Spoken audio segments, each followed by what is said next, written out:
of the latest, talking about the latest few demos and stuff that I've mixed for our new plugin, MINDst Drums. I'm gonna show the plugin. I'm gonna show it in the context of mixing. I'll open up some tracks. This is gonna be interesting. I wonder how this is gonna work.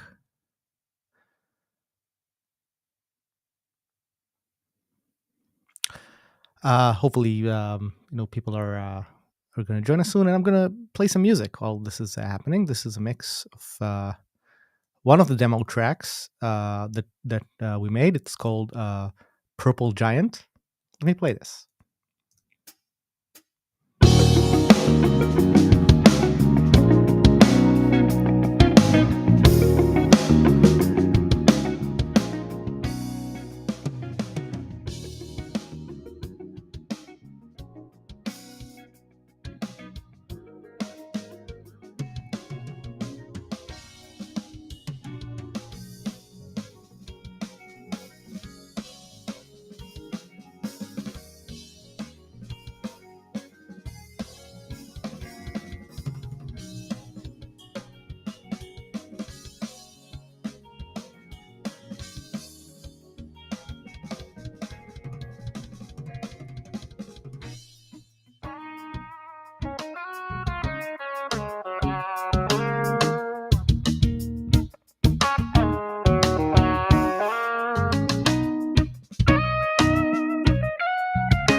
Yeah. Hopefully, looks like a few people are joining me. So again, my name is Eyal. For those who are not on like my personal feeds, I'm the co-owner of a company called Modalix, along with my partner Olo Bianico. I'm also a member of the band Project RNL and known for my music stuff, but also for my programming stuff, my developments. And this is our latest release, MINDst Drums. And this track, I'm gonna be opening a bunch of tracks today and just like analyzing the mixes and analyzing, what the plugin does and why we think it's cool. Um, if somebody here can tell us on the chat if the sound is good, that would be nice, so that I'll know that the voice comes out okay, the mix comes out okay. Um, so let's see what happens here. This is a track that was composed by Mike Melian, who's an amazing drummer. He played drums on the track.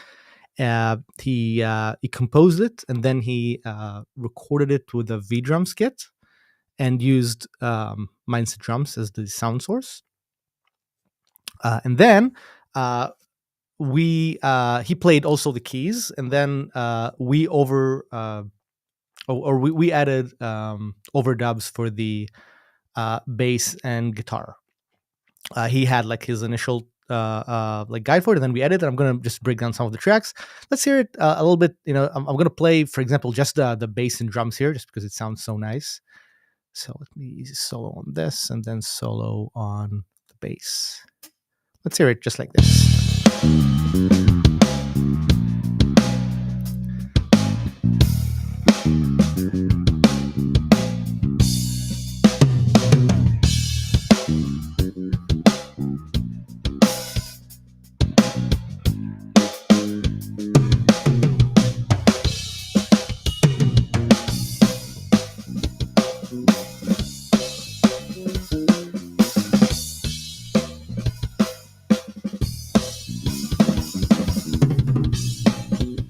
So much fun. So let's go over a bit what's happening here. So the way I did this, I usually like to mix in multi-out, so the sound of MINDst Drums can come in stereo, but I like to get very detailed about the mix. So what I did was I used one of the multi-outs presets here called All Mics. That's like a feature that when I get it, I get all the different microphones in the mixer. So if I'll open the Cubase mixer here, I'm gonna play this again, and let's get the bass out of there for a second. Just solo on the drums, and go back to the Cubase mixer. Always hate window management. So let's see what happens here. Oop, let's move this away. Here they are. Look at all my drums, right? So I literally get like all the different microphones. And I've been mixing it just like I would with a real drum kit. Like I have, I have a channel strip. I have the CLA mix-up plugin on almost every track, which is nice because it's a plugin that I was involved in. And then I have like a bunch of groups later.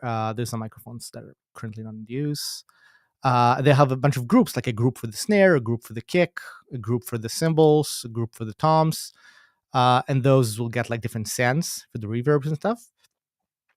So let's play the individual tracks coming out of MINDst. This is pretty cool. So let me just loop on like a bar or something, just so that, or I know, let's pick a groove here.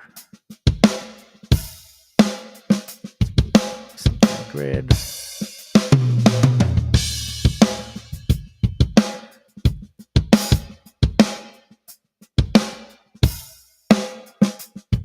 groove's pretty happening here. Let's hear it all the way from here.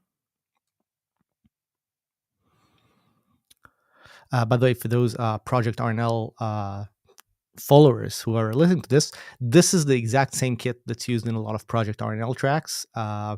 It's Doron Giat's custom DW kit. It was used in tracks we recorded with Jordan Rudess and was used pretty much in a lot of tracks we've done.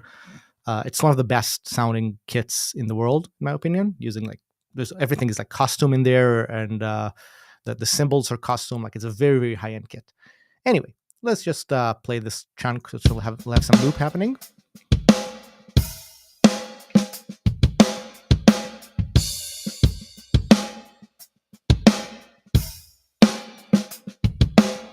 Okay, and I'm going to remove this. I'm going to listen to just the kick.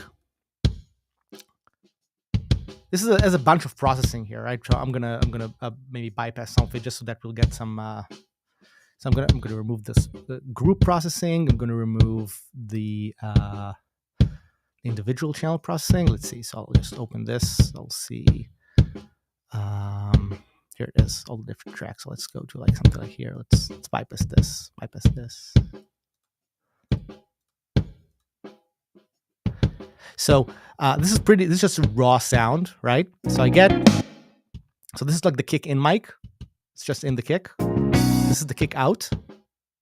Notice that it has some bleed from the snare coming, and that's intentional. That's how it was recorded. If you go to the mixer in MINDst, which I'll talk a lot about later, you can actually control that. So I can go to the kick, click the bleed mixer, and I see the bleeds as they come out. So I can say, hey, I don't want bleed in the kick, right?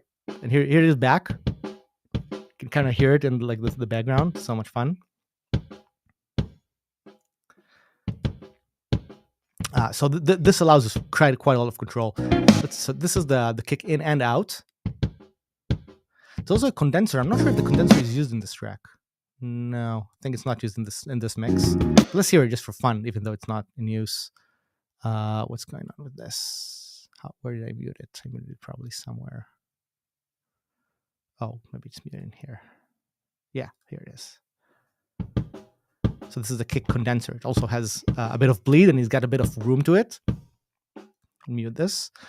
And we also have the sub. The sub, I don't know if you're going to hear this. The sub is actually a synth that adds like a subwoofer. Only if you have a good listening system, you're going to hear this. And with the whole thing, let's bring back the processing.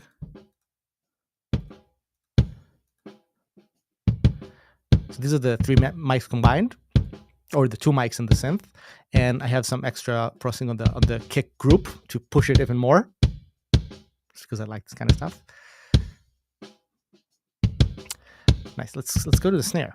The snare is the same thing. In the snare, I have 4 different mics.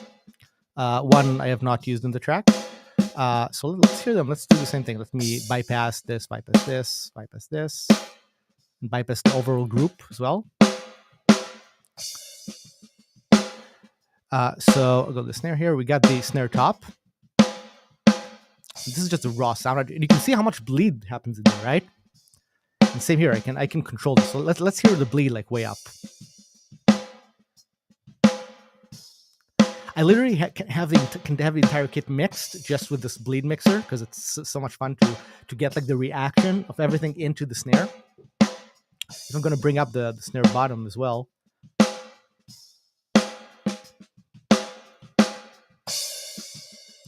Check out just the bottom. There's so much bounce from the kick in this thing. I love this.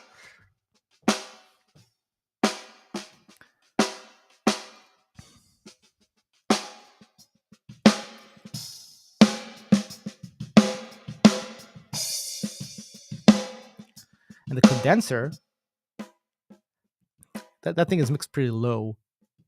It's also got some nice like live room vibe in this. Let's hear the whole thing with group processing. Oh, remove my solo, of course. So the whole reverbs and stuff.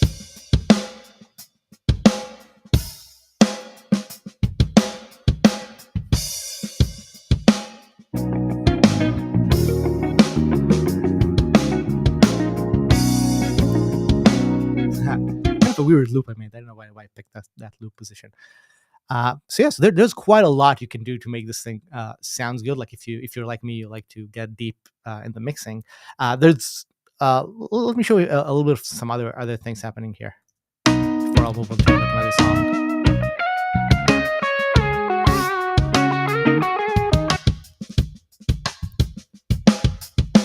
This is one of my favorite things, by the way, about this plugin is the way that if you use a lot of like dynamics on the snare with ghost notes, it's so expressive. Check this out.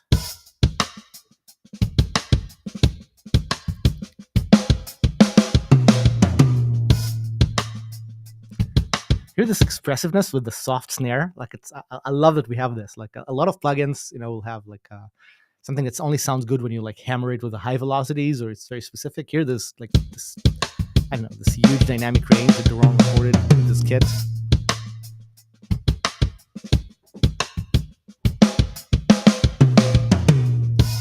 I think it sounds pretty good. All right, so I'm gonna switch to another song. Hopefully the streaming setup is not gonna make my computer go crazy. So I'm just gonna close this. And ooh, that's nice. Let's open a song that's more switch to this. How do I make this full screen again? Never mind. Let me switch to a song. It's more rocking.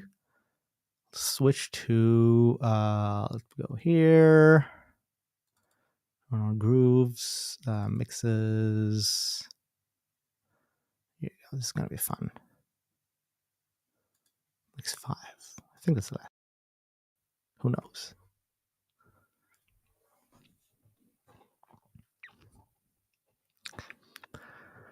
These are heavy, by the way, because I've been torturing these mixes, especially on the processings. Like there's I usually use like FabFilter and Waves plugins, and I push them on every channel. It's a lot of fun. So let's listen to this. Let's hope this will play. Yes, this is gonna play. Let's see what this thing does. It's my debug window.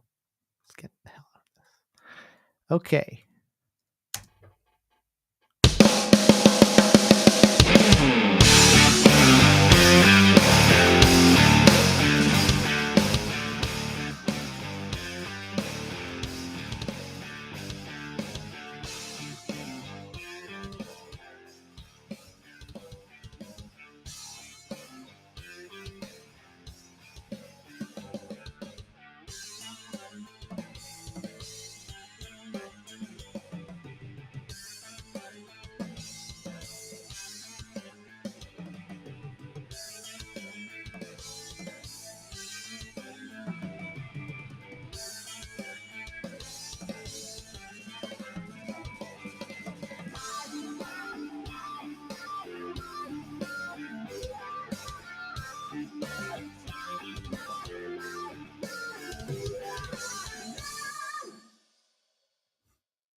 I love this track.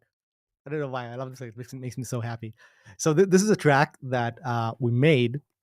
There's a video for it which we posted a little while ago, and the idea is, let me do something like this. Maybe this is nicer. Okay, so the idea was that this was a session that Or and Duran is the our a really good friend of ours, an amazing drummer, and also the recorder of the samples of the kit. And both of them, they just did a live session in the studio. I was there as well. And what we did was we were trying to like bounce around styles. We're like, hey, let's do something in this style, in this style, in this style, and then we'll record them on an electronic kit with MINDst drums. And our rehearsal was just, was so much fun because we were just like being inspired. We were like, hey, let's do something, or would just throw out riffs. Sometimes I would go to my piano and, add some ideas or just like kind of produce the session. And it was very, very improvised. Like it was very much like, hey, here's this riff, here's this idea. Duran like would bring all his like stylistic influences. He's a very multi-style drummer, and he's so deep in how he captures it. And he would do stuff like say, or we would do stuff like say, hey, let's do something in the style of Motown. So there's a Motown track. I'll go over there in a bit. Or let's do something in the style of like this more like kind of a hybrid of like, I don't know, Soundgarden, Led Zeppelin, something.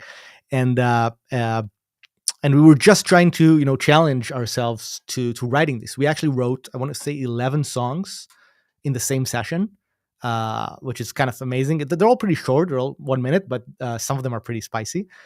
So let me show you what this sounds like. Right, just the drums.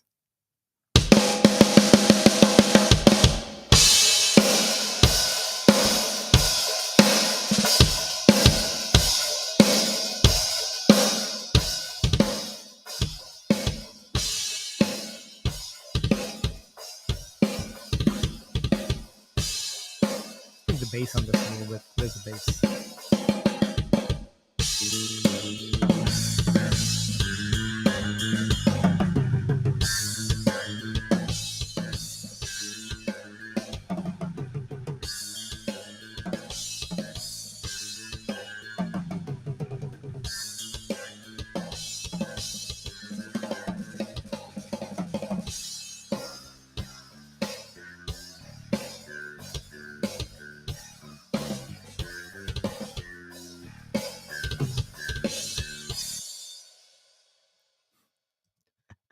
This thing is so much fun.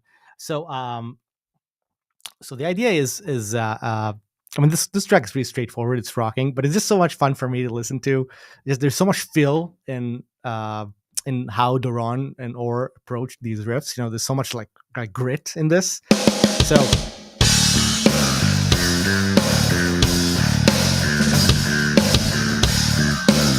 and the bass. Let me just talk a little bit about the bass here because it's fun. So when I mix the bass, there are actually 3 tracks on the bass. It's the same performance, but I duplicate it so that I'll have fun mixing it. And here's what I do. So one of my tracks, I can see all the entire names. They should read. Oh, here it is. Bass sub, right? So bass sub. If you can hear this. So I use this plugin, one of my favorite plugins lately. It's called Supermodel. And Supermodel is like one of the best sounding filters in the world. It's by Polyverse. And I got this to like generate a sub. So I'm using some drive and some low pass filter. Right, this is it's still the original. This is the clean bass. Right, I just made it into a subwoofer. And I did this so that each bit of the bass would have its own like character. So one channel is this. This is like the clean channel. This is with the sub. And this is another channel which is just a drive.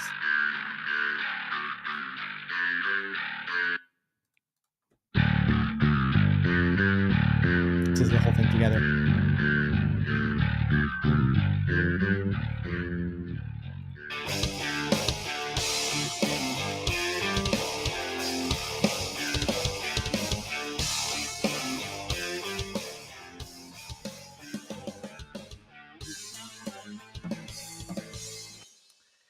And by the way, these are like some Alon, Alon Tamir, our good friend from Project RNL. He added some guitars in this. This it's just so much fun. Like this is like his rhythm guitar, which is a duplicate of the bass.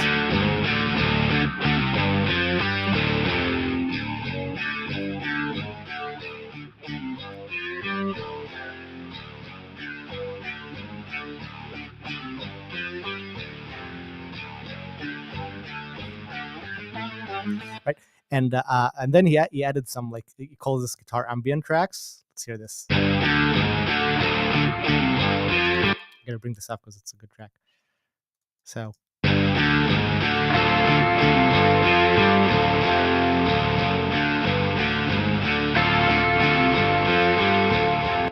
don't know why I put it so low in the mix. Let's hear it with this thing higher up.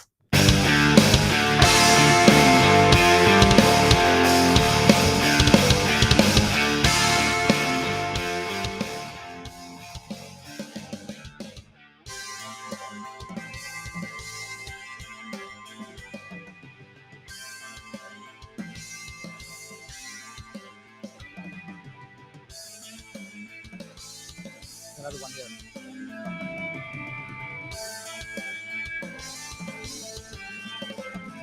And of course,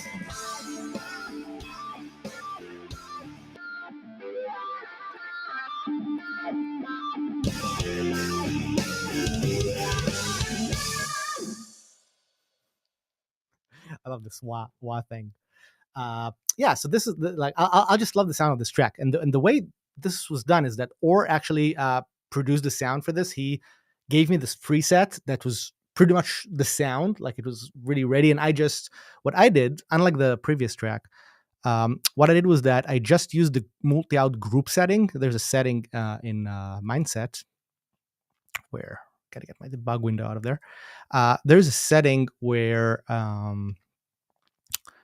you set the multi-out. You click multi-out here. So there's a setting to get stereo, groups, all mics. In most tracks I use all mics because I love this like extra control. But here I used groups because the processing that Orr did, I'll play this to you in a second.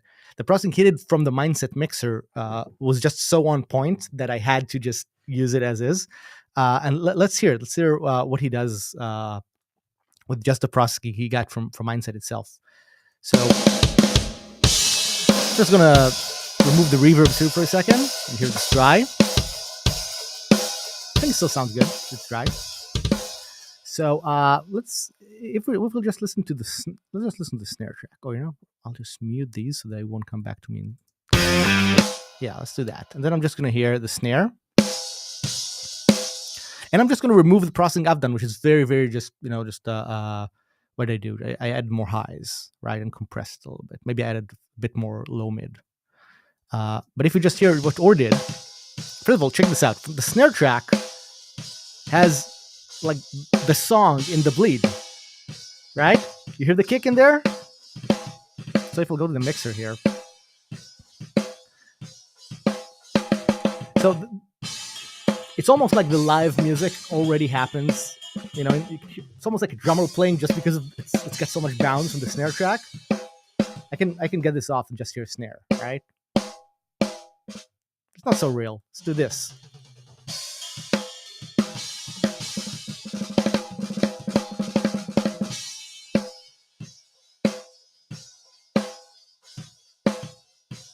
I think it's really, I like this way of mixing. It makes me feel like I'm mixing, a real drummer. It's not like mixing, something that's like synthesized drums, which is a lot of the feeling that I had with other plugins.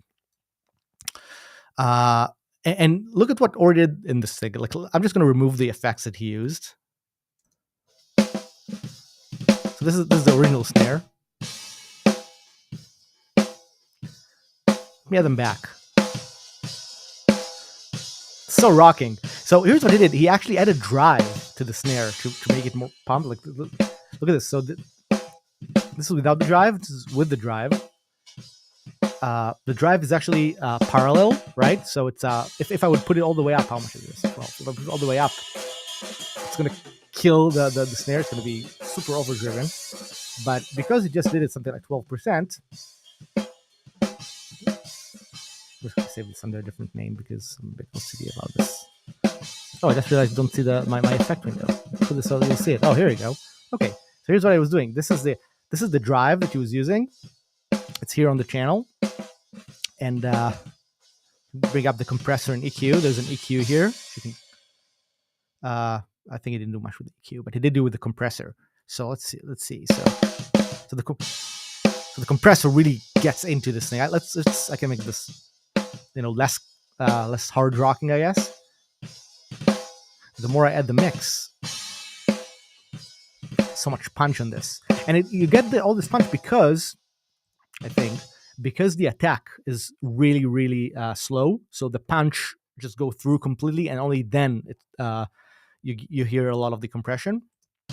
Like if I would have the attack really fast, and the snare sounds all of a sudden small, but now it's like this, so much power. I have the snare track, like with the drive and the compressor that Orr did when he was working on it. It's just like everything comes to life just with that, even without the extra stuff that I was adding. And I've just pushed it a bit more so that will be even, I guess, bigger. But even without it, this is just the plugin processing. So good. Same thing with the kick, right? Let's hear the kick that Orr did. So this is just the processing from the plugin. Look at how big this sounds. Bring the snare back. Right? I think I barely did any processing. Look at this. There's some parallel drive again. It's just a little bit, but it's so much without drive. Sounds too mellow, right?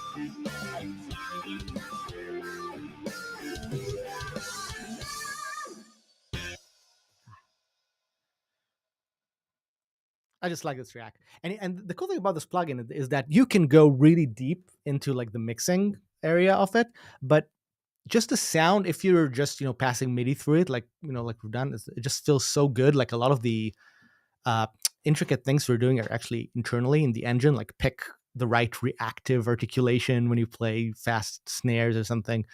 And a lot of what you want to do is just find a good mix that works for you, and kind of calibrate the sound.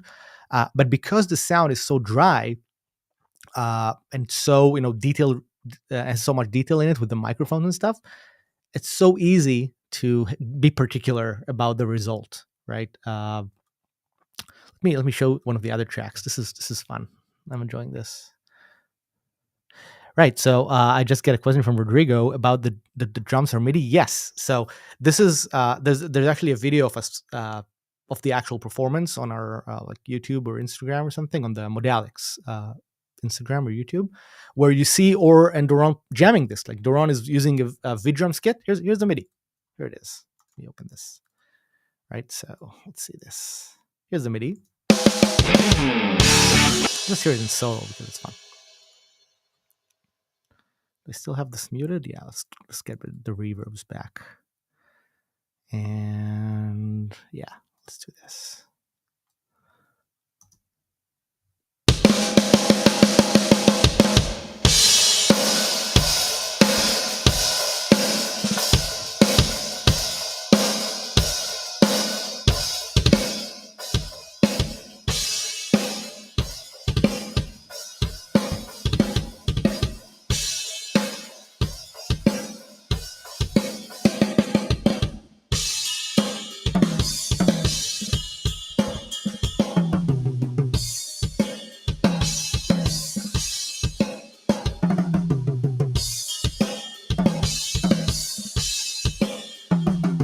So you notice here on the bottom, there's all these controller events. These are Duran's Hyatt controller, the foot controller, which uses to determine how open and closed this is. Um,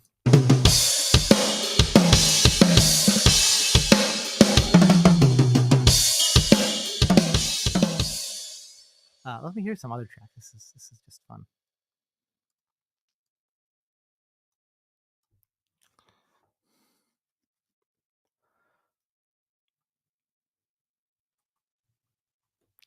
Yeah, so here I see Alexei's comment here. Alexei is actually one of our very valued beta testers, and he's right.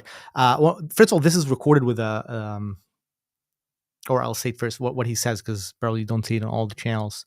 But anyway, he says that we should improve our support for V-drums or for different E-kits to be specific, and he's right. So that because we just launched this, we couldn't test with every possible V-drums kit, but all the tracks that I'm showing today were actually recorded with a Roland TD50. So there's a built-in preset for that if you have that kit. And you can configure the preset really well. So what we're going to do is we're going to add a bunch more presets and calibrations for different kits once we know which ones people are using and which ones are more popular and stuff like that. But the TD50 works really well. Like this is just using the preset of the TD50. Which wasn't around in the early beta stages, but it's here now for release now because we recorded a few songs with it and we have a good idea of how it responds like. And the different controllers are kind of interesting because there's different like MIDI mappings in each one, and the notes are a bit different, and sometimes you need like a different curve to respond to each trigger. So it's definitely something we're working on, but this is like a good example of how this would work if you have a compatible kit, like if you or a preset that's compatible. Let me show something else. Let me show you. Let's go back to myself for a second. Here I am. Hello. I'm hoping people enjoying this. I'm just having so much fun listening to these tracks. By the way, all these tracks are on our SoundCloud, and we'll upload them to YouTube and stuff. It's really a bunch of fun tracks.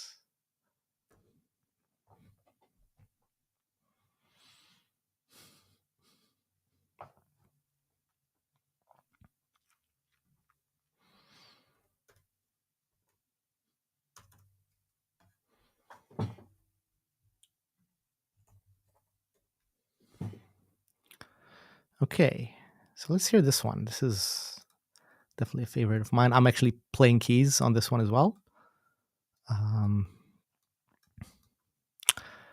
This track is called Jack's Arrow, which is a homage to one of the people this was inspired by, which is Joe Dart from Wolfpack. I don't know if people like that band. Or and I are like just big, huge fans of this band. They do this blend of, funk and even like 60s, 70s music and pop, and it's just so beautiful, everything they're doing. So this is a bit of a homage to like some of the stuff they're doing.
So Naor asks how this is live and there's commentary or subtitles. I don't know. Are there subtitles? If they are, they're like probably AI generated or something. Uh, this is completely live as far as I know, unless I got back from from the past to tell myself what is being said in the chat. Anyway, so this track, I said it's called Jack. This track is called Jack's Arrow, and let me play this. I love the sound of this track a lot because this is another one that was recorded on this session with Or and Duran. But I love that this one is so dynamic, like this one, and I love the low end of these dynamics here because this is one of these things that's very hard to get with electronic drums. Like usually they're either like super pumping, or they're like very kind of flat, soft. Let's hear this. Let's just hear the drums. Look at the MIDI here.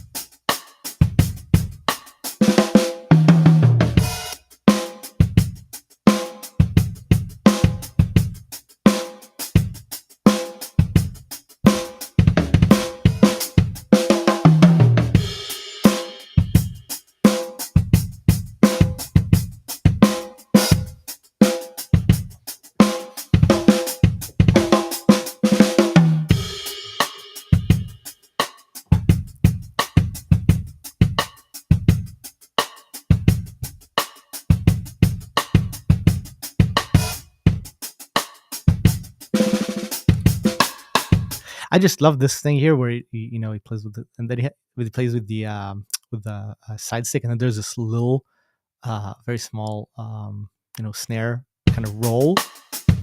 It's so much fun that we can get this in a plugin, just like these soft, very accurate rolls.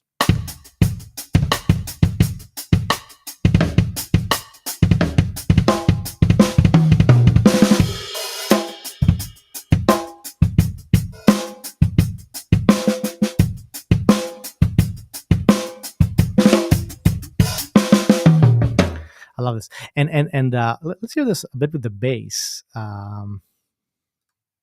There's 3 tracks on bass, just like the previous thing that I've shown.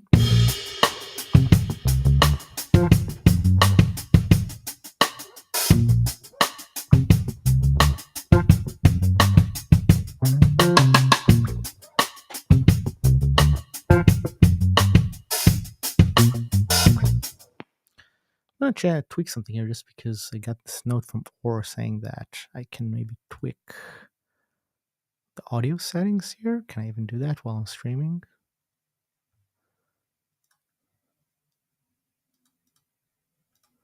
I had auto gain control, so maybe that's why there's some ducking. I hope it's not too bad. Hopefully it's going to stop now. Let's try this again. I need to enable this and go back. So Rodrigo says that the plugin isn't free. No, unfortunately, it's not free. It's something we sell on our site. But there's a Black Friday deal happening now. So you can look at that if you want. It's on modalix.com.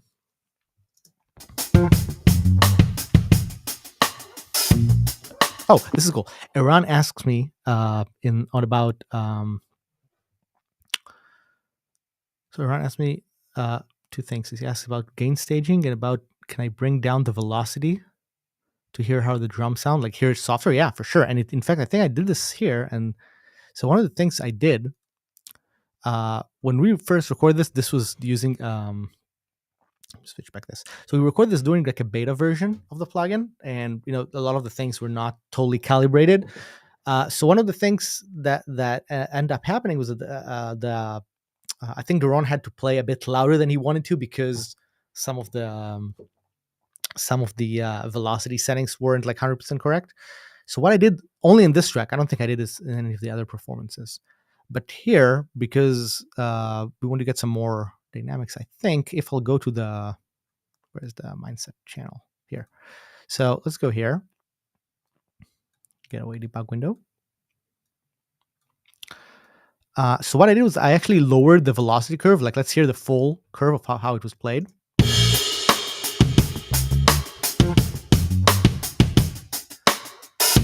So it's a bit more hard hitting than you wanted. And what we did was that we took this velocity curve a bit down. So happening. Let's get rid of the bass for a second. There's the bass. Okay, so this is super soft.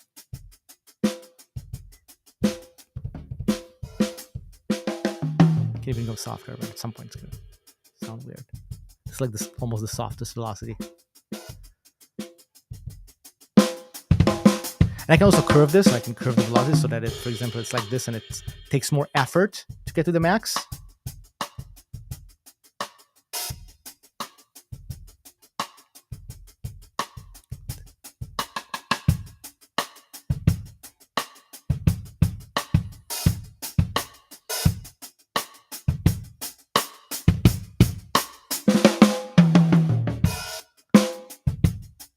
So here's with the bass.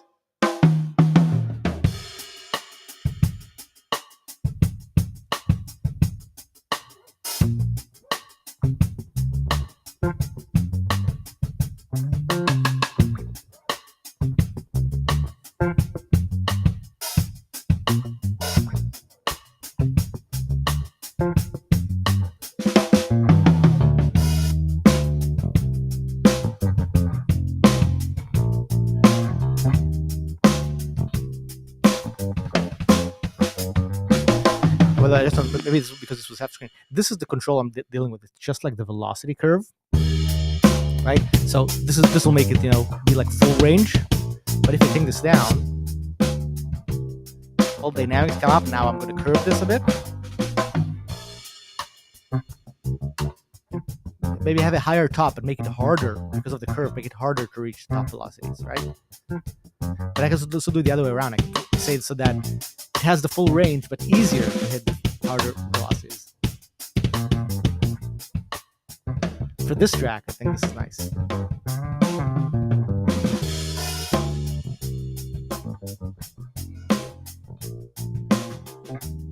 So one of the nice things about the way this sounds is like it almost sounds like, I don't know if you know these guys, Wolfpack. I'm just such a fan, and this gets closer to the way the drummers they use, like Nate Smith and these kind of drummers sound, because it's so groovy and so tight, but it's lower velocity, and it's not lower velocity in a way where it's like loses the precision. It's still a lot of groove and funk in this.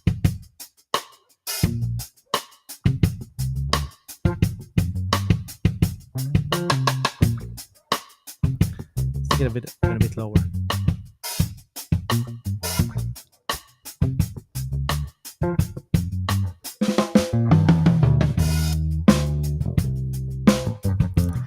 So Iran also asked me about gain staging. So I'm gonna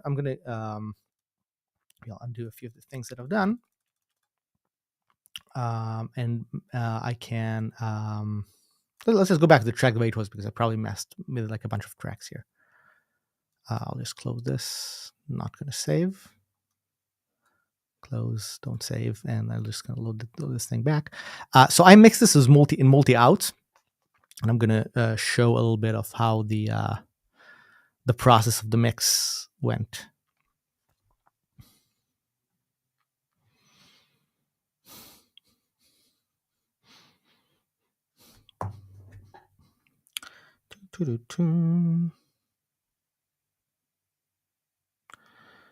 All right.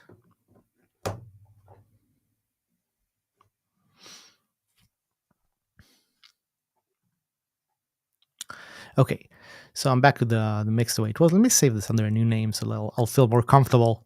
Let's call this, live. Just so that I'll have some more confidence when I'm tweaking stuff. Who knows what's going to happen? Okay, so I'm mixing this in all mics mode. So that means that when I'm opening the plugin, I can click here and switch to all mics, and that means I get like the full detail, right? I like the full detail. I don't know why. There's no real reason for this. You can totally get a good mix from using groups. Like that's probably the easiest way, like I showed before. But I don't know, something about this, maybe because I'm used to working like this. It kind of helps me to see out everything and get the different, different mic settings and stuff. So here's what I did. So let's you see I get the different mics: kick out, kick condenser, kick sub. Talked about the snare, so let's talk about the snare a little bit. So this is just a snare mic. And notice how much bleed I left in there. Right? You hear the kicks in there, you hear the hi in there. That's just from the snare mic. If I remove this, right? Let's go to. Let me have the kick microphones in there. So this is just kick and snare. I'm gonna go to the snare, and I'm just gonna remove the bleed. This is so dead to me. Like it just doesn't work, right? It sounds sampled. Doesn't sound real. If I'm gonna bring these way up.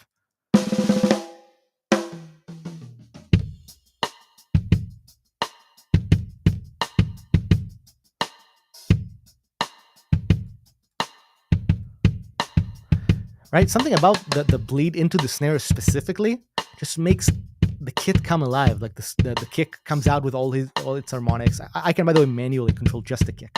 Let's go back to this. See how dead the kick sounds without it. Right? You hear the kick. It's there. But compared to this, it sounds more like a kick in the room,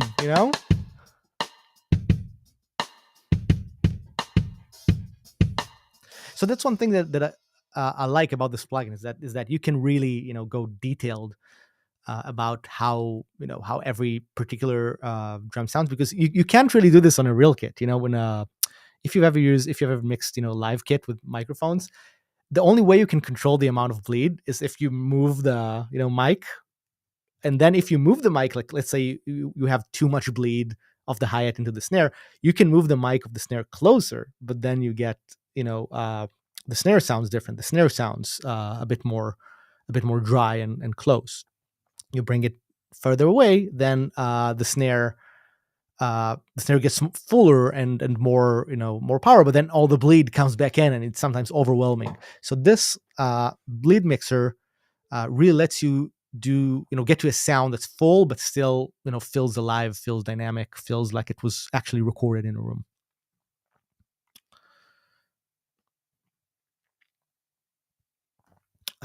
Okay, so let's talk about the way I mix this. Let me just loop on some sections so that you can hear the difference. So maybe these 4 bars something. Okay, so this is the full kit, and when I'm looking at sometimes like the kick. Here I've used all 4 channels, right? So this is the sub, and if you can hear it, it's very, very low. But let's talk about the condenser. This condenser has like a dry part of the sound, which I really like, compared to the kick in and out that are more classic studio. Let's see this, the out.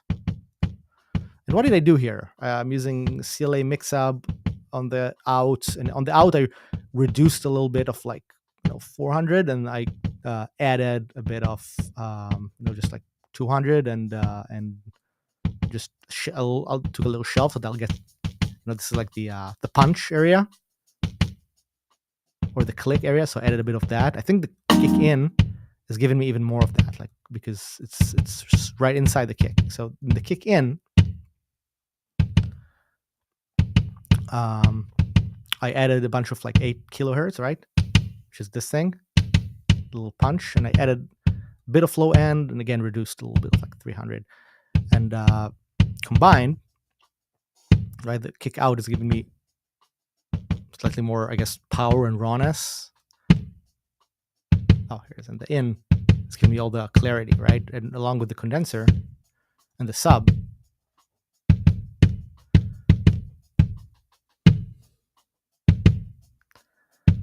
And same with the snare, right? So, or in this case, the side stick. I think I've used a little bit of the condenser here as well. It's another microphone that has like a lot of like dirt in it. It's not very clean sounding compared to the snare top, this is like more of a like classic, classic studio kit. I think I haven't used snare top 2, but it's also a really good sounding mic. Let's bring that up a little bit. So it's a slightly darker sound. It was a different microphone that was placed really close on the snare. The bottom I am using, even though you don't get a lot of it on the let's hear some part that has actual snare, right? Because then the bottom will get very, very clear. The chorus, right?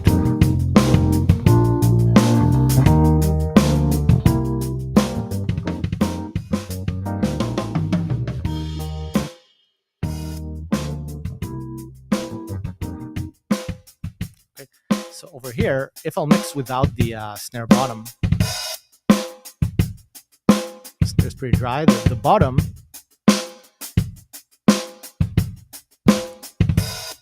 that'll give me all this net. And it's cool because notice this thing. Even if I hear just the kick, can I play some MIDI here? Okay, so this is the kick. I'm just playing my MIDI keyboard. So notice how the kick sounds with and without the snare bottom.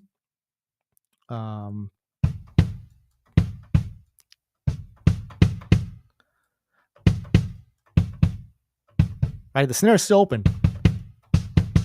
Right, you see the kick goes so much, it just moves the net. It's something that happens in like real life so much, and it's so much fun that I can control this.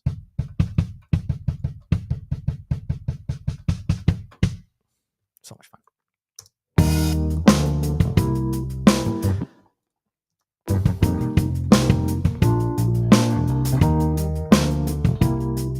Something else that's of course really important is the overheads. Like we have 2 sets of mics. One is the overhead and one is the room. Let's hear those.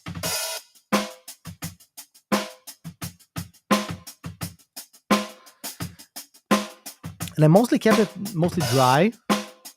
All I did was I reduced a bit of low end and a bit of this thing, which was like, I felt like this area was a bit like kind of making my mix sound stuffed. So I reduced that. The what is this? 270. And I'm mostly using these overheads as is.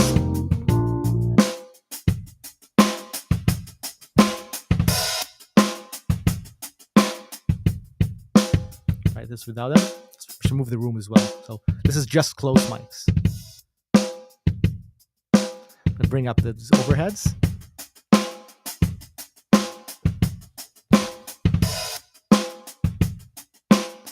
And let me bring.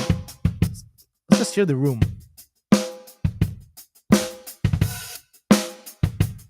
Love how well this blends, right? This is without the room. Or let's have some overheads in here. Maybe this mix, and then have more room open up.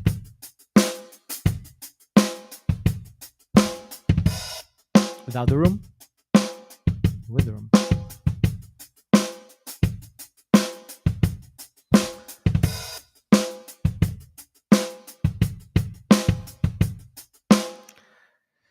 So much fun. So I don't know. I just like this track. I know it's kind of funny when I'm talking about my own tracks, but it's or our own tracks. Like, so after we finish with this, this is my whirly track that I added to this.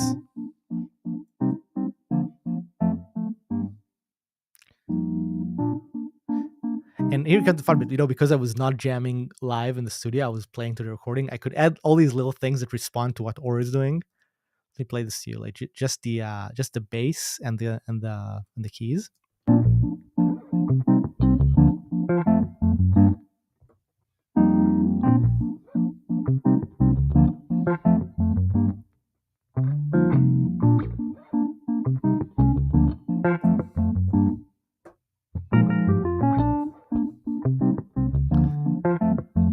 So what I did was I was just picking up on the little things that he did. Like, for example, this fill is Or's fill, right? Daba dabu tapu, right? So I hear his fill, and I just went with it.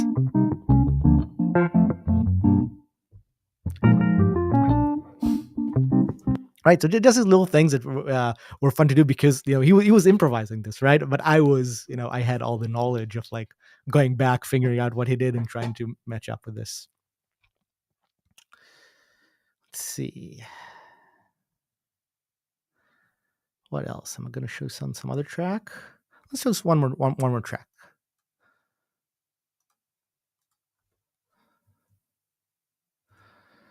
Let's do. First of all, let's my screen.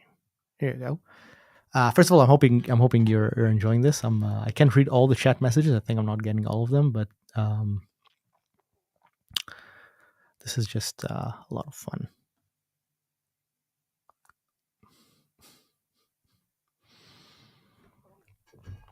Okay, so I'm just gonna open one more track, which is a gent track. Another one by Mike Melian. Where is all my mixes? There they are. Mixes. I think this is it. I think this should be the latest. Maybe.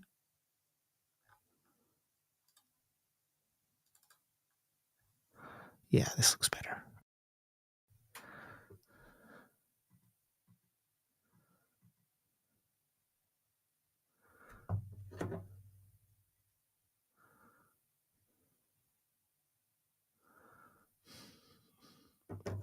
Hey, look, Or is here. Maybe we can bring him up. Maybe we can bring him into the chat. Let's see if I can get him with a link or something.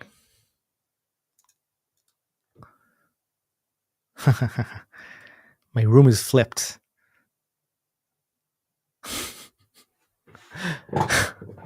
Or knows my room, and I think I'm hoping he means my physical room and not the audio room. So let's see. I'm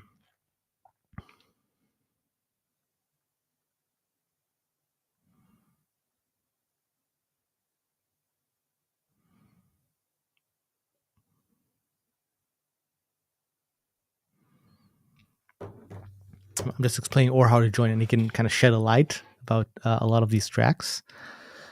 Meanwhile, I'm going to play a track while he joins us.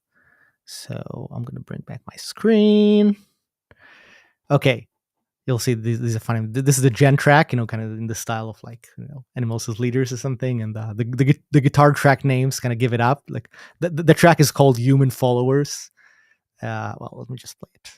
Where's my nice drum track? So this is another one where Alon Tamir just added a bunch of like guitar tracks for this to sound cool. Hope you're ready for this. This is gonna rock.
Yeah, I like the song. So it's another one where this is a track that Mike Mellon composed, and then Or set later and kind of learn his parts, and then Alon learned both of their parts and added all these ideas. I'm going to over some of the tracks here because these sound pretty massive.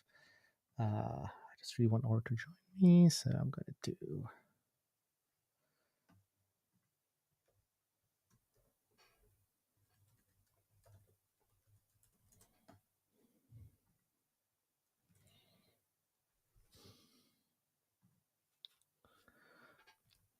Okay, so let's hear just the drums first before I'll move more into this.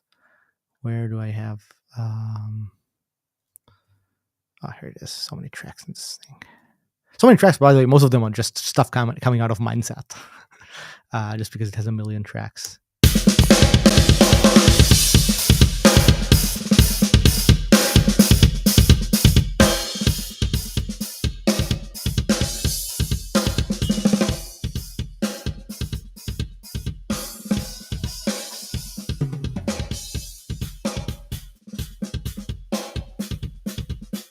It is using the stack symbol here. Oh, here, look at this. Or joined. Let me bring it up. Hey, am I coming through? Or you are live. Let me put you on screen for a second. Are you getting me clearly? Am I coming through? There you are. Right. Can you hear what I'm saying, though? We can't hear you just yet. Oh, internal. It says internal microphone. 1 second. I'm going to play some drums while you figure this out.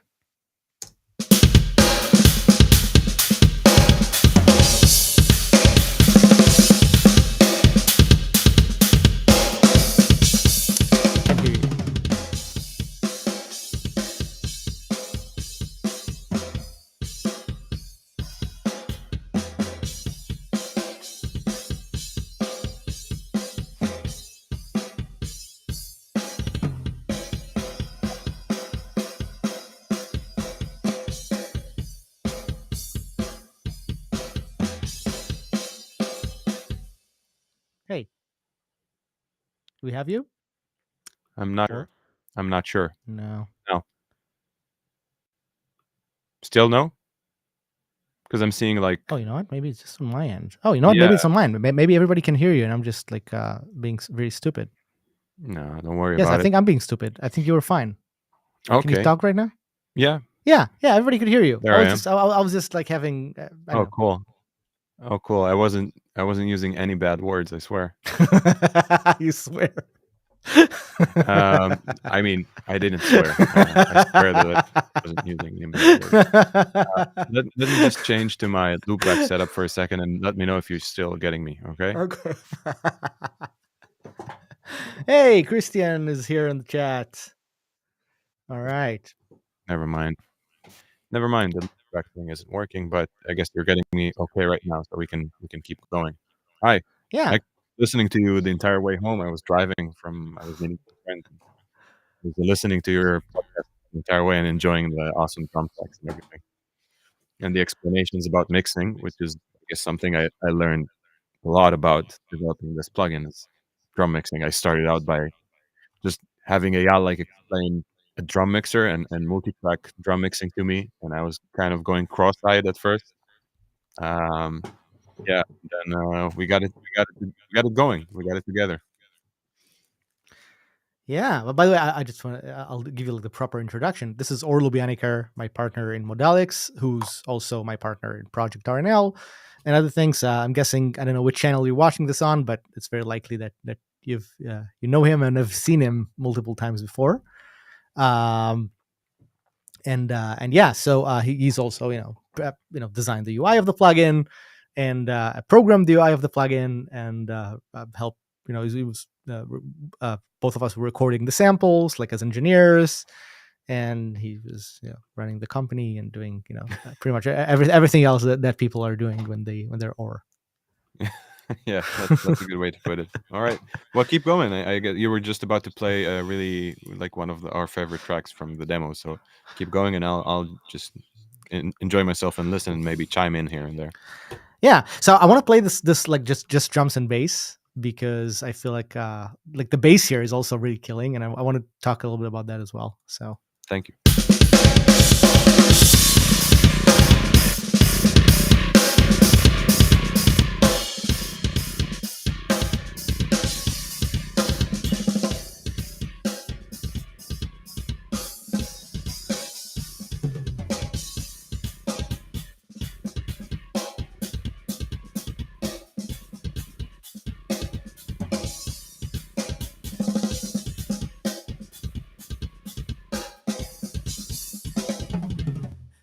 I was trying to be like very very aggressive with the tone here. I guess I was trying to be like trying to match whatever they're doing in modern mixes, and I think Or was trying to match that in his playing style as well. Like check out how Yeah, just rocking this thing is. beating the crap out of my bass.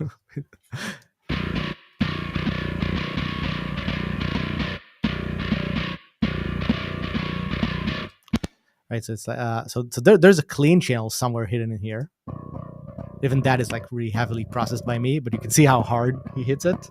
And then there's a bass, or a sub channel. This is I've shown this in a previous mix. So I'm using the Polyverse Supermodel, which is a low pass filter. Well, it's a model filter, and it's a bunch of different filters. But I was just using the low pass filter from this to get what I needed, which is to get like a version of the bass that's subby that I can kind of compress separately. Right, this is the sub of the bass. This is with a clean track. This is with the distortion.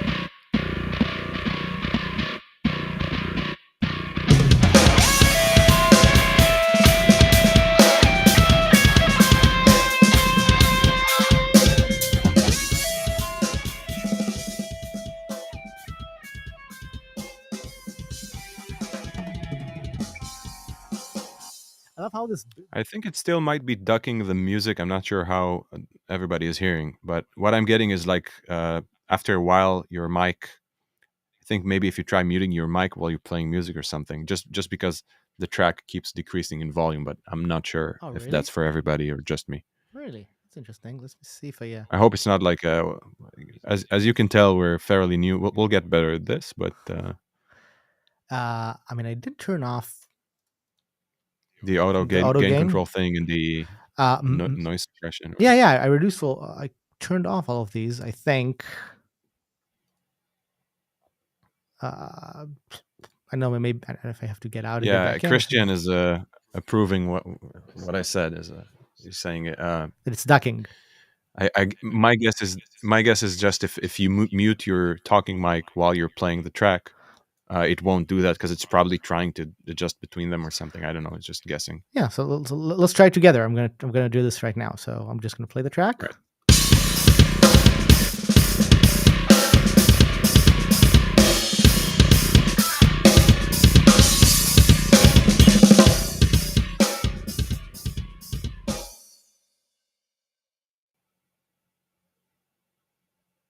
Did that change anything? So it played okay, and just towards the end, it started ducking again. So that's So funny. yeah. I think it's possible that I need to. I guess I need to like log out and log back in because maybe I changed the setting while I was streaming. Were you muting by the RME mixer or the? Now I'm muted by the RME mixer, and I think Try the same thing by mute the restream mic. It that's a good idea. Yeah, let's try that. So let's. might be because of that. It's like the stupid algorithm they probably have embedded or something. That is a good idea. Let me try this.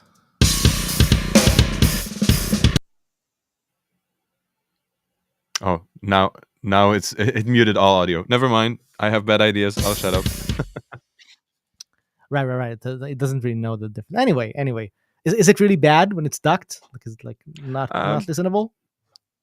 It's okay because it starts out okay, but then it gets to like a lower volume, and then you kind of have to get used to it at playing at a lower volume. So I don't know, maybe just talk about it in chunks and just play it like 15, 20 seconds at a time. Yeah. So what I could do is I'm gonna keep you here for a second while I get out and come back in. Hopefully this won't destroy the world. All right, don't worry, I'll hold the fort.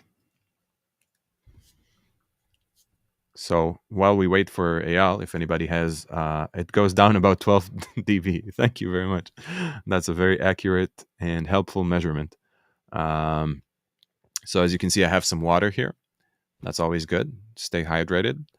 And if you guys have any questions about MINDst, now would be a good time until Eyal is back. I can try and answer whatever you guys want to know. It's been quite a ride trying to develop this. It's been like a dream of ours for, I guess, like the past decade. Ever since we started plugins, we always were kind of looking at each other going like, yeah, drums is the thing to do. But then it looked like a monumental task at first, and bass was right there. And actually, this is the bass that we sampled for, not this one was the bass we sampled for Bass Fingers and Slapper. This is what started our entire journey here that led to MINDst drums. And actually, this bass is the one you heard on the progressive metal track Eyal just played, the one I recorded. It's a Dingwall. It's beautiful, massive sounding basses. Thank you, Christian. Yeah, Jordan's presentation was incredible. I mean, everything he does is top notch.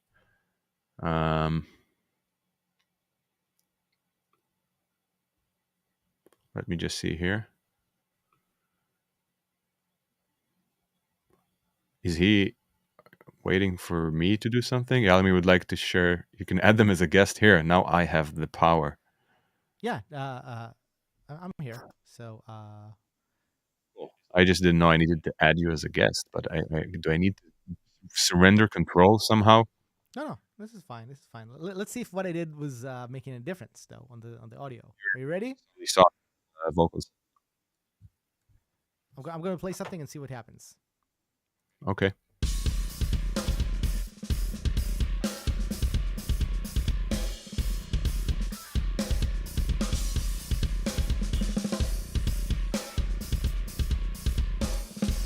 Sounds great, but everything is soft.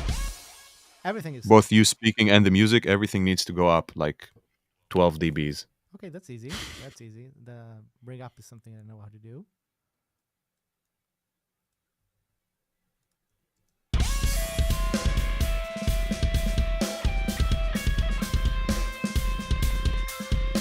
Great. Now say something.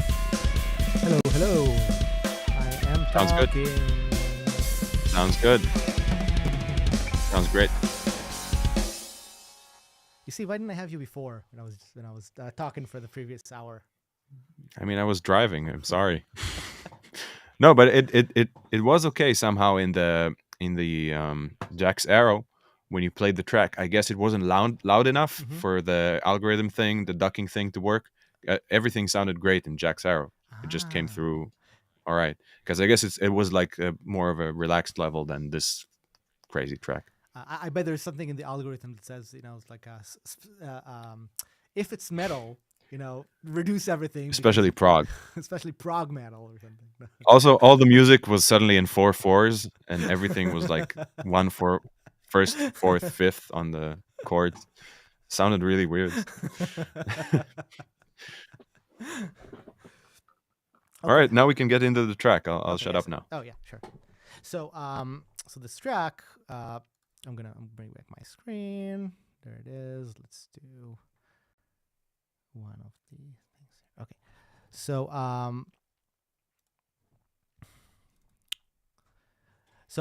we talked a bit about the bass here, and one of the things that I was trying to do with the drum sound. I'm gonna play the drums for a second. This is, by the way, intentionally without any reverb. So when I saw the reverbs are off. Let me play this to kick and snare.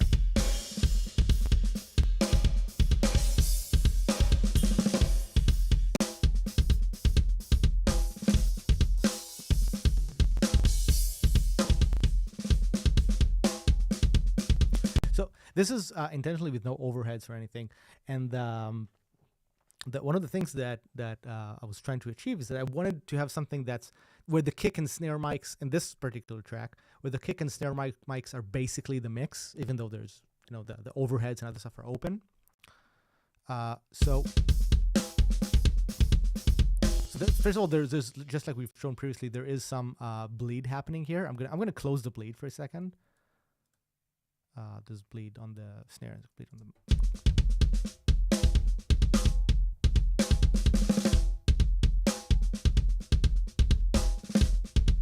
Right. So that sound to me, this is closer to what a lot of modern gent sounds like in a way that I don't like.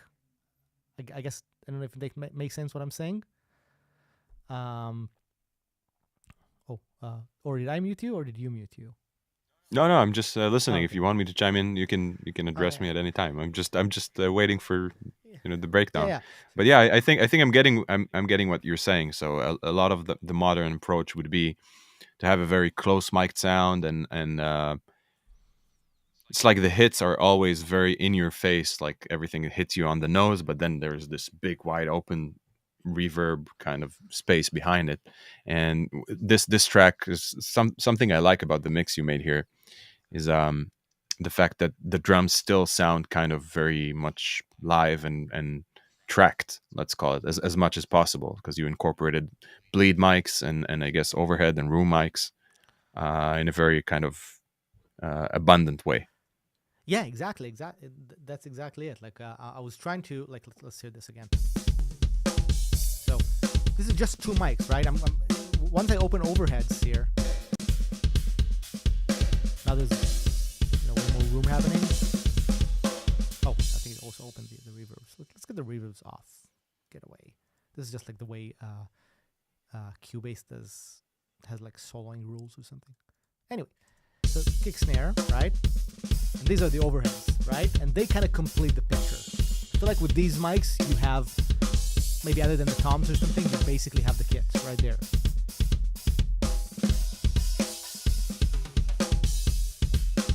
Let's look at it with the MIDI track. Notice this, everything is red in this, right? This is like really, this was played with the intention to be in a metal track. Whoop, what just happened? No, I'm talking, but the screen is not shown. How long was that happening?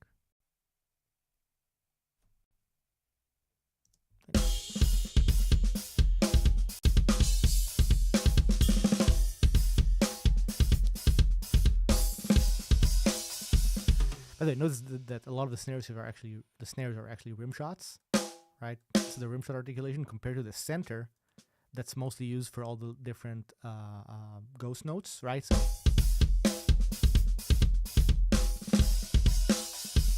and this is just like a general pattern in programming and playing, I guess, because the centers.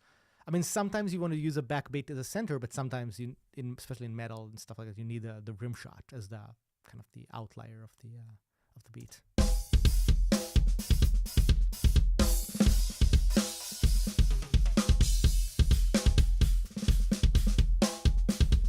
So this is fun, right? So here it is. So here, Mike switched. Mike is the drummer that played on this track, Mike Melian from the band Monuments. So here he switched to, instead of riding the hi-hat, he switched to riding the stack. This is this line here.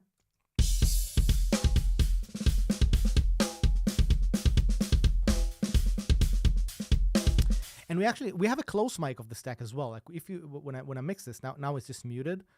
So there's a close mic here. There's a channel for the stack. And if I'm gonna bring up this, I have a cymbals group or something. Let's hear that's the cymbals group. There it is. Oh, where's the stack bit? I went too much back. Oh, here it is. Here's a stack. And you can see it kind of sounds pretty dull, right? All I'm using with the close mics of the cymbals, and that's how I would do this in a real mix as well. I'm just taking them to add a little bit of a punch to the overheads and the bleed from the snare. So I'm just gonna, let's hear just the overheads. This is the overheads. And then when I'm adding the cymbals or the close mics, right? It just gives a little bit of a punch, even without it. This is just the overheads, right? You can still hear the stack really well, I think, right? Or I'm not imagining this. It's not just my Yeah, sorry, I'm also going through comments and stuff and making sure we're getting everybody. yeah. Okay. Yeah, your attack symbol and the close mic, and then as opposed to the overheads. And Yeah, that's exactly. a really interesting thing you showed me. You were talking about it before, I think, in the context of Jack's Arrow, and the fact that there are some things in a sampler that are not really realistic. So like when you're recording a real kit, you wouldn't really close mic every cymbal. You wouldn't really put a Yes. microphone specifically on the stack mic. And then, well, the natural question is, so why do it in a sampler? And that is, there's the age-old joke that ends with because he can. So it's kind of a similar thing, right? Because there might be this additional piece of detail that you want just that piece from the mic, and this also connects to like one of the biggest lessons I think I had when we were developing this as a producer and a mixing guy is what you told me, like the fact that the mic exists doesn't mean you have to use it. It just means like if it contains any sort of character that you can use and you're missing, then just get that. So I guess like the close mic is in that area. So if you don't need it, turn it off. If you find something nice in its character, you can kind of grab that from it. Yes, exactly. Like the best, the best button in your DAW or mixer or whatever, the best button is the mute button. Like that's a lot of people are scared to use the mute button because, for example, you've recorded drums using whatever 20 microphones, right? And you're like, oh, I have, I paid so much for the studio, of course I have to use the 20 microphones. But it's actually Yeah. not true. Like a lot of times in mixes I've done, like the best decisions were like, hey, we've had these 3 microphones for snare. Let's let's just use the one that says this is the bit of the song. And the close miking of the crashes and the stack and the we have 2 rides in this thing and everything. And so let's say this, there are songs where if I had the stack, I would close mic it, because the song, like for example, if I had recorded this song in particular, there's a chance I might close mic the stack just because I know he's riding it, right? He's using it almost as the hi-hat at the point of the song. So it's possible that if we were in a live session with Mike, I would say, hey, for this song, I want the stack, more prominent, because it does help to have a bit more clarity, right? I might Right. not do it for every crash, because crashes sometimes are, they're just like almost like sound effects. They're like big and strong, but they're not like the pulse.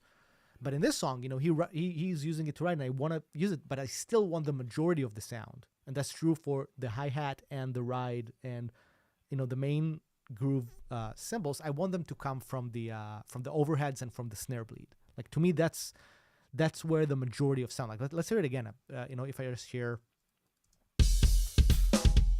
let me turn off this cymbal stuff. Just so I get kick snare, and I'm gonna add the overheads. Right? Even with the hi-hat part, right? The hi-hat is happening from these mics, right? I have closed. This is without the hi-hat mic? Without the hi-hat mic. I'm gonna let me open the hi-hat mic. You're not showing the screen, by the way. Oh, sorry. Let me show what I'm doing. Right. Let me open the hi-hat mic. And you'll see that the hi-hat mic does add a bit of like punchiness to the sound, right? This is with the hi-hat mic. This is without it. Right, so the only thing that it adds, let me just hear, there's 2 hi-hat mics. Let me just hear them in solo. You hear what they do? Like Yeah, it's just this sizzle. It's just a sizzle. It's just meant so that, like, the only reason why I'm using them is that so that the hit on the hi-hat is a bit more clear, a bit more punchy. Yeah. But I don't get the sound. Like the tone is not there. Like I intentionally made the tone of this microphone really small because the tone is really, first of all in the overheads, right? This is just the overheads. Quite a lot of tone in this already, and if I add the snare, I think this is pretty much the way you'd think the hi-hat would sound like, or maybe with the room even, right? And the only reason why we're adding this is that the hi-hat sounds a bit farther away, so I can make it closer by adding or moving this. This will almost like just move the hi-hat more to my ears versus putting it in the room, if it makes sense. Does it make sense what I'm saying? Yeah. Right? It's all good.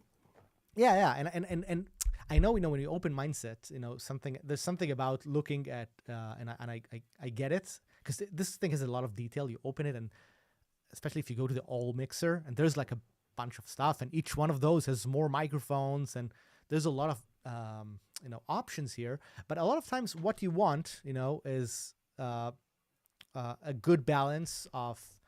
Let me go back to one of the previous tracks that I've shown because it's so nicely made in there. Let's go back to. I just wanted to jump in and say Yeah. thank you to Christian. He just wrote that he bought the plugin, and we really Oh, wow. appreciate it. And you're a good friend, and that's it. We love you. Good friend, genius musician. The whole thing. Like one of the best keyboardists I've ever seen.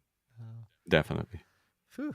Yeah. I'm getting carried away here. So I want to get back to a song that I've shown when we started, which is I hope it's this song.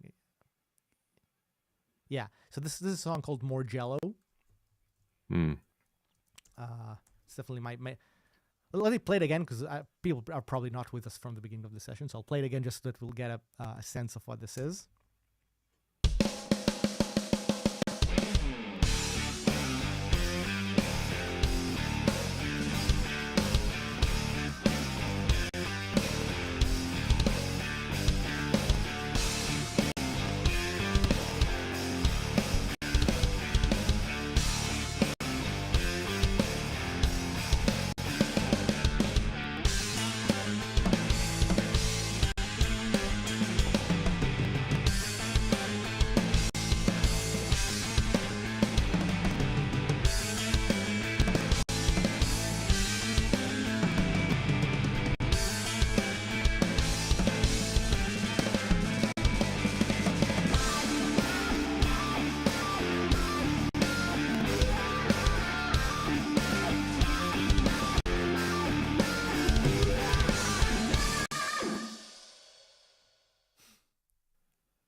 It's good. It's good, right? We like this track. It's still good. I don't know if you were listening when I was breaking down this track before. Yeah, I mean for most of it actually. Oh, okay, good. Because what I was saying when I was explaining this is that this track is where you actually did a lot of the processing just inside of MINDst. And when I switched it to multi-out, all I did was just sometimes I've added a bit like low end or high end stuff and a bit more reverb. But really I've used your processing in the group, and this is again about what we said about when you mix the stuff. A lot of the sound, if I'm just gonna hear this track, and I'm gonna solo on the. Let's remove let's mute the reverbs completely, and just listen to where's this thing. Kick and snare. This is just kick and snare.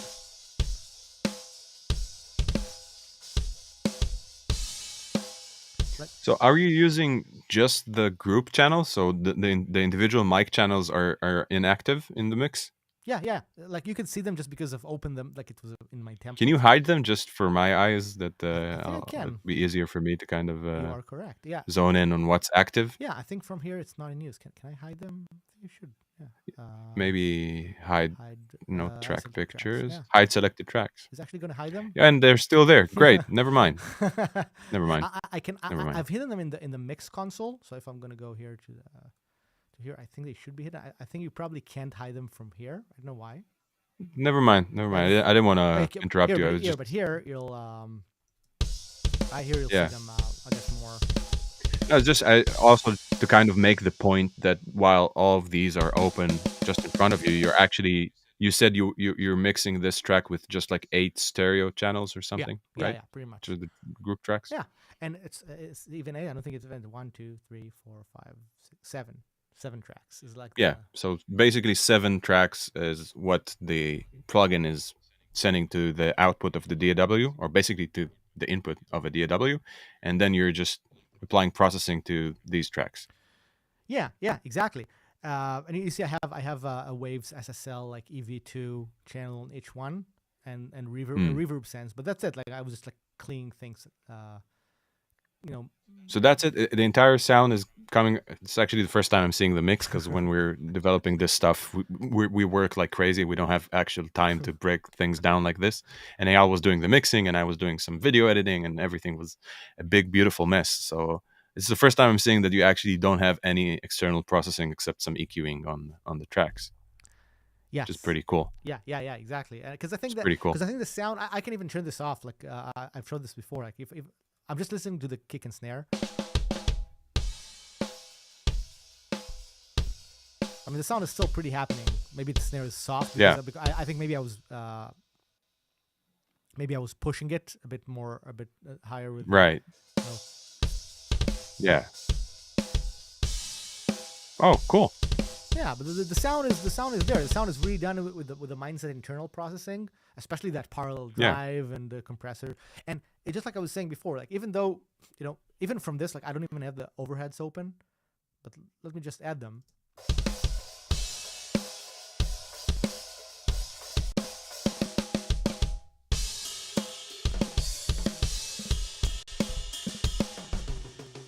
Right, other than the toms that are not open, pretty much the mix is there, right, with the kick, snare, and I don't even have the hi-hat mic open again. Like I don't have the close mic of the cymbals open. I'm just adding it for right. It's if you'll hear it, you'll see why it is like I'm only adding it for a slight amount of like extra precision. Like let's hear the thing with the hi-hat. This is the hi-hat. No, you barely hear it because it plays a ride here. Let's somewhere there's a hi-hat. Yeah, he's just using it on the eighth notes, the closing. Yeah, just the pedal. Let's hear somewhere where it plays the hi-hat.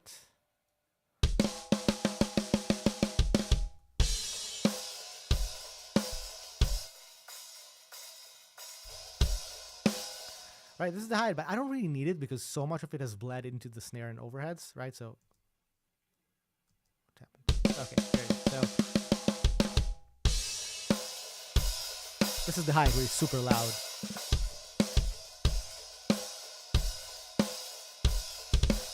Right, it's just there for, I don't know, crunchiness. I don't know how would you define this? I don't know. In this case, it's more like I'm hearing it like presence because it's not really changing. The proximity effect you showed before isn't really apparent here, like in the progressive metal track. For me, when you bring it up, I'm just getting like more of the sensation of the hi-hat, and unless it's really brought up, and then it's out of context. But for a good while there, between like minus infinity to like minus 10 or even 5, it just gets more of that character in there. But yeah, it's really cool to see that if you consider it, like if we were making this track and these would be the channels that we had, we could actually mix it just the same. So this is kind of what I'm trying to get at is even if you have just overheads and some of the close mics and not like 20 microphones like we recorded this kit, you could produce a killer track like this, and it's very true to life. Like we're giving you this workflow that if you don't want to use a very detailed mic setup, you can use a very like basic mic setup and still get like professional grade results. Like that's the Exactly. I'm on baby duty, so I'll log off for a second now, and I'll see if I can be back soon. Okay. All right, yeah, maybe it's time for me to wrap this up anyway. But this is all right, cool. Yes. So I'll check if you're here. If you're here, I'll come say goodbye, and if not, all right. See you guys.